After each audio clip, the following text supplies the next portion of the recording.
பல நூறு ஏக்கர் வந்து சம்பா பயிர்கள் நட்டுருக்காங்க, அதுவும் தண்ணீர் தான் நிக்குது. நீங்க கொள்முதல் பத்தி அதாவது நெற்றுக்கு பயிரும் தான் பாத்துட்டு வந்தேன். ஒவ்வொன்றா தான் பிடிக்க முடியும்.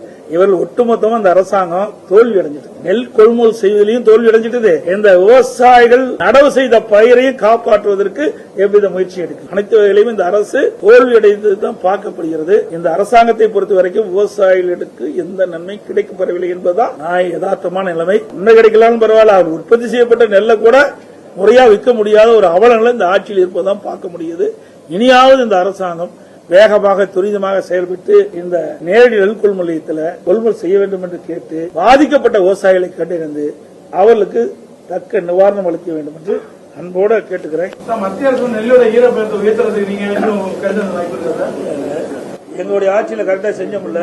ஆட்சி யாருக்கு அப்படின்றதுக்கு ஆட்சிக்கு வந்து பெருசா சொல்றீங்க. அதிமுகவோட திறமையான ஆட்சி செஞ்சு காட்டுங்க.